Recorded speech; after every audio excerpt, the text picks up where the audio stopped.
अस्सलामुअलैकुम दोस्तों, तुसीं देखदे पे लुड्डन पंजाब टीवी ते मैं तुहाडा मेज़बान मोहम्मद अहमद। सब तो पहले जनाब अपने चैनल लुड्डन पंजाब नूं करना है सबसक्राइब, बैल आइकॉन नूं करना है प्रेस ताकि मेरी आने वाली अच्छी और बेहतरीन वीडियो जनाब मेरे वीर वेखन। सब तो पहले जनाब एडी गां मैं हाल तक नहीं वेखी। माशाअल्लाह माशाअल्लाह माशाअल्लाह, जिन्हों कहते ने हकीकत दे विच 5.5 फुट 6 फुट कद, बंदा नाल दूजे पासों दिसदा नहीं दा। और लाम माशाल्लाह माशाल्लाह 10 फुट लाम है, तोकड़ गां है जनाब। कोई हो सकता है गब्बन होवे। एक साइड ते आवी, तू माड़ा परली साइड ते लियो भी जनाब। कद मेरे वीर देखते पे ने भी माशाल्लाह, कद किड्डा वैठदा ते लाम। दूजी साइड ते बंदा खलोता हकीकत च नज़र नहीं आंदा, हकीकत च नज़र नहीं आंदा।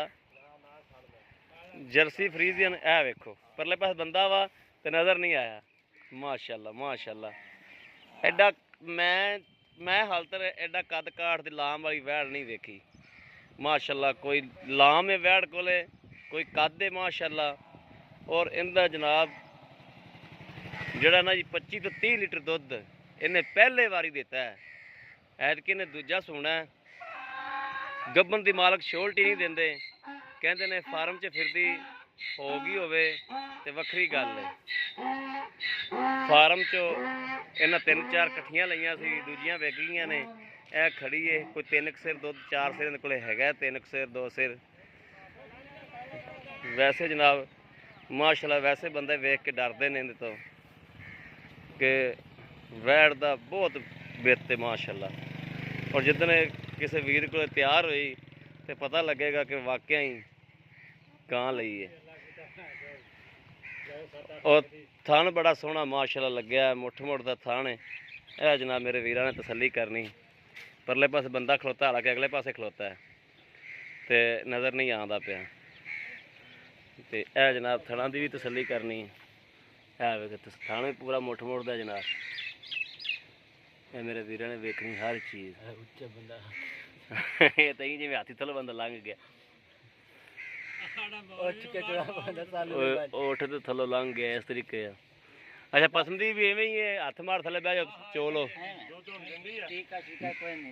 दुध किन्ना को है? 4 किलो 2 टाइम कि एक टाइम? दोवें टाइम मिलती? एक टाइम। अच्छा ठीक हो गया। लो जी, किसी भी मेरे वीर भरा ने जनाब ये लैनी होवे ते राबता नंबर 0307 00 15 881 इहो जनाब व्हाट्सएप नंबर है, इहो ही राबता नंबर है जनाब। और 2,20,000 रुपया मालक डिमांड करता है जनाब। किसी भी मेरे वीर भरा ने लैनी होवे तो जनाब लै सकते ने। गब्बन दी कोई शोल्टी नहीं दी होवे।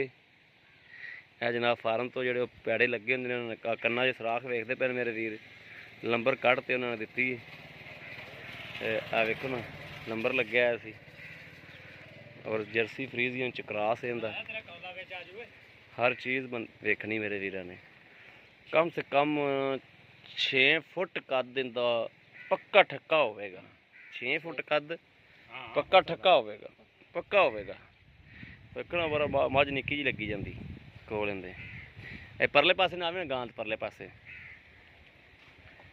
यह जनाब वेखो ना बंदा लुक जाता है परले पासे आके।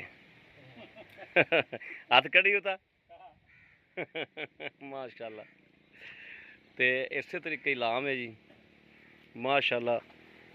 तकरीबन कोई 8-10 फुट जैनमन 8-10 फुट जड़ी लाम है गां दी।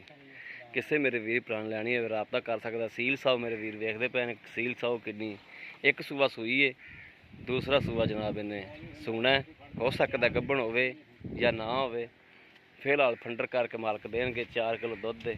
आदे वारे पारे च 28 तो 30 लीटर दुध करती रही है। राबता नंबर देता है। किन्ना दुध करती रही है? हाँ एक टाइम का नहीं 60 किलो होना, दोवें टाइम का 60 किलो होगा। हाँ दोवें टाइम का होगा 60 किलो, एक टाइम का नहीं दोवें टाइम का होगा। इनके मूँह ते पैंदा 60 किलो, 60 किलो मूँह ते पैंदा माशाल्लाह। ਜਿੱਡਾ ਵਿੱਢ ਗਾਂ ਦਾ 60 ਕਿਲੋ ਕੋਈ ਕਣਾ ਨਹੀਂ ਦਾ। ਉਹ ਮੈਨੂੰ ਸਮਝ ਲੱਗੀ ਉਦੋਂ 28 ਤੋਂ 30 ਲੀਟਰ, ਉਹ ਫਿਰ ਉਹ ਟਾਈਮ ਦਾ ਦੱਸਦਾ ਸੀ ਇੰਨਾ, ਉਹ ਮੈਂ 28 ਤੋਂ 30 ਲੀਟਰ ਸਾਰਾ ਕਹਿੰਦਾ ਪਿਆ, ਉਹ ਟਾਈਮ ਦਾ ਦੱਸਦਾ ਸੀ। ਫਿਰ ਜੀ ਮੇਰੇ ਕਿਸੇ ਵੀ ਵੀਰ ਤੇ ਭਰਾ ਦੇ ਜਨਾਬ ਪਸੰਦ ਹੋਵੇ ਉਹ ਰਾਬਤਾ ਕਰ ਸਕਦਾ ਜਨਾਬ, ਤੇ ਇਨਸ਼ਾਅੱਲਾ ਲੈ ਕੇ ਦੇ ਦਿਆਂਗੇ ਵੀਰਾਂ ਨੂੰ, ਕਿੰਦੇ ਵੀ ਪਸੰਦ ਹੋਵੇ। ਤੇ 0307 00 15 881 ਇਹੋ ਹੀ WhatsApp ਨੰਬਰ ਹੈ, ਇਹੋ ਹੀ ਰਾਬਤਾ ਨੰਬਰ ਹੈ ਜਨਾਬ, ਇਹਨਾਂ 'ਤੇ ਰਾਬਤਾ ਮੇਰੇ ਵੀਰ ਕਰ ਸਕਦੇ ਨੇ। ਬਾਕੀ ਜਨਾਬ ਇਸ ਵੀਡੀਓ ਤਾਂ ਤੇ ਵੀਰ ਨੂੰ ਦੇਣੀ ਇਜਾਜ਼ਤ। ਅੱਲਾ ਨਿਗਹਬਾਨ, ਪਾਕਿਸਤਾਨ ਜ਼ਿੰਦਾਬਾਦ।